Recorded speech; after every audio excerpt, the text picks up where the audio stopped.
So you have garlic, or maybe you have another bulb that you're supposed to plant or fall and you completely forgot. Well, this video is going to go through how you can still make it happen if you have the bulbs on hand. This also applies to any of you that maybe forgot to plant bulbs or forgot to plant garlic and are looking to. This also applies. So for me, I did forget to plant some flowers, but I also forgot or didn't plant enough garlic in my opinion. So I chose to go grab some from the grocery store. You can just go grab any old garlic head from the grocery store. These all work perfectly fine. The process we're going to go through is actually called vernalization. So for you plant nerds out there, that simply means the exposure to cold. Exposure to cold for some plants actually triggered flowering. So cherry blossoms are a great candidate for this, but also things like tulips and garlic and, you know, most of the allium family actually, number of lilies, anything that's meant to grow in a cold climate throughout a perennial in the cold climate area. So what you want to do is you actually want to expose these plants to cold. Now the question here is, do you have to expose it to several months of cold, or can you expose it to cold for a shorter period of time? Well, it turns out that plants don't really know how long they're exposed to cold, and the key here is that they're just exposed to cold enough to thoroughly chill them all the way through. Now the accepted length of time is actually only about 30 days. Some can go to 90 for better results. Going for garlic, you could just pop these into the fridge, or if you have bulbs in a cold room, cold storage, pop them into the fridge as well. Ideally, they'd be in a crisper or in a slightly cooler area of the fridge, but regardless, anywhere you can fit them, they will work. So I'm gonna go for 30 days with my garlic. After that, I'm going to plant them outdoors where they will likely still remain dormant and sit in the soil for a little while before they actually begin to develop some roots and shoots and all that fun stuff. Now, the key here is when you go to plant them outdoors, whether it's in cool soil or warm soil, is that you're able to manipulate that soil and get them planted properly. If you go into the garden and you find that it's still too cold to get the bulbs in at the proper depth, etc. and so forth, then do pull back or hold back on actually planting your garlic and wait until it thaws out a little bit more. This may be just a couple days in some cases, but regardless, it's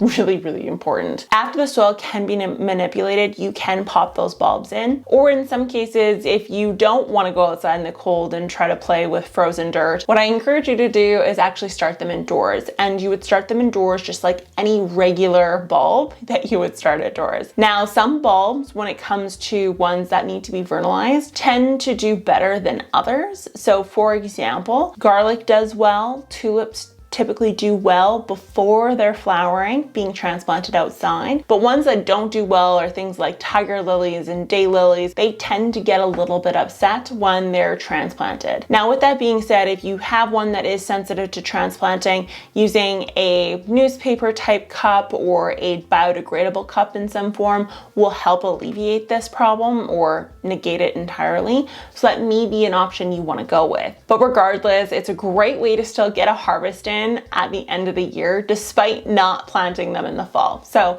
give this a shot and let me know if you've tried it before, because I have and it works really, really wonderfully. So I'll talk to you guys next time. Bye.